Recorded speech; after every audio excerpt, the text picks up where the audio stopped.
കുറച്ച് മീര വൈകിയേ സെറ്റിൽ വരുവുള്ളൂ, ഭയങ്കര ഇൻഡിസിപ്ലിൻ ആണ്, ഭയങ്കര മൂഡ് സ്വിംഗ് ആണ്, ചിലപ്പോൾ ഇട്ടിട്ട് പോകും, ചിലപ്പോൾ ഉച്ച വരെ വരുവുള്ളൂ. ഞാനും എല്ലാവരും കടിച്ചു കയറാൻ പോകുന്ന ഒരാളാണോ?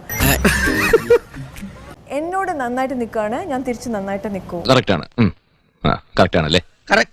എന്നെ കടിച്ചു കയറാൻ വന്നു കഴിഞ്ഞാൽ ഞാൻ നിന്നെ വെറും തെണ്ടി പിള്ളേരെ കൊണ്ട് ഞാൻ തല്ലിക്കും. എന്നെ കടിച്ച് എന്നെ തിന്നാൻ വന്നു കഴിഞ്ഞാൽ ഡെഫിനറ്റ്ലി ഐ റിയാക്ട്. അടിച്ചിന്റെ പൂട്ടലൊക്കെ ഞാൻ പിന്നെ നീ എഴുന്നേറ്റ് കളിക്കണ്ട. എനിക്കൊന്ന് കേരളത്തിലെ മുൻനിര സംവിധായകരിൽ ചിലർ പോലും പറഞ്ഞിട്ടുണ്ട്, അവൻ എന്നെ പറ്റി വല്ല വിവരങ്ങളും പറഞ്ഞിട്ടുണ്ടാവൂലേ?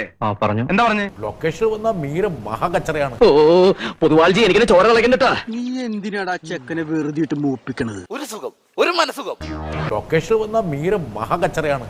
മീരയെ കൈകാര്യം ചെയ്യാൻ ബുദ്ധിമുട്ടാണ്, സമയത്തിന് വരില്ല. സ്റ്റിൽ ഇവിടെ ഇരുന്നുകൊണ്ടും എനിക്ക് അതിനുള്ള എക്സ്പ്ലനേഷൻ കൊടുക്കാൻ താല്പര്യമില്ല. സ്റ്റിൽ ഇവിടെ